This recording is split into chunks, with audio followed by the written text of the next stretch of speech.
bags, route around the world as unambiguously as practically possible. Airport codes. If you fly, you know them as part of the planning on your tickets, trackers, and tags, and even as part of the port itself as big branding. It's impossible not to wonder, bored on a long haul with only in-flight entertainment, about potential patterns peeking through, like all the Canadian Y airports. Why Canada? And why everyone? How do all these codes code?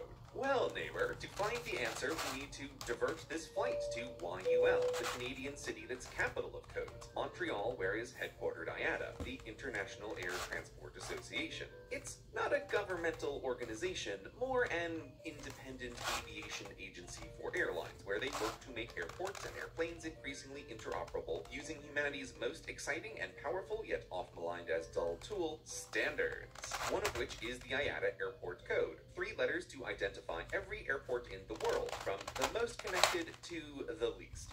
All are coded so companies can communicate clearly and concisely complicated connections to carry their customers and their bags. And actually, the code IATA created isn't only for airports, rather technically it's a location code for all kinds of transportation interchanges, like plane stations that connect to train stations such as Amsterdam Schiphol, which is just so intermodally epic. Okay, let's try not to get distracted by efficient infrastructure, easier said than done. Here's how the IATA code is supposed to work. One airport, one code, which is unique because airport names are not. Booking passage to Portland? Cool, that could be Oregon or Maine or Victoria, Australia.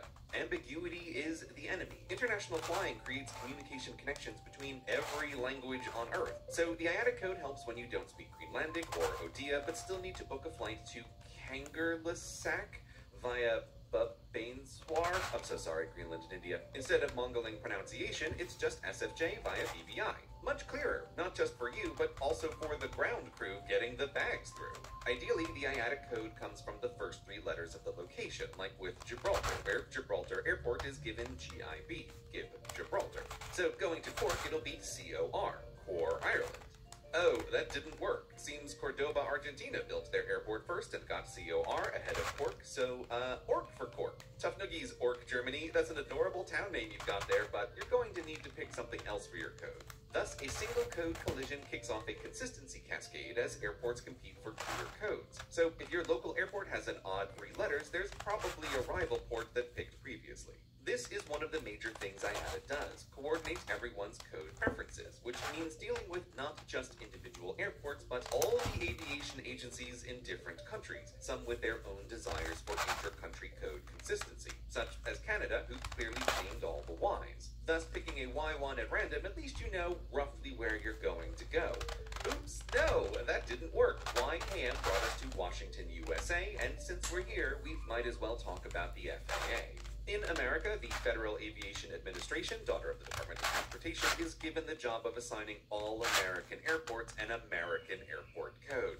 Yes, the FAA actually has her own set of 3-letter codes, but we're not going to talk about it because it means in America there's 1 airport, 2 codes, and for simplicity, I'm sticking to this story. 1 airport, 1 code. Right?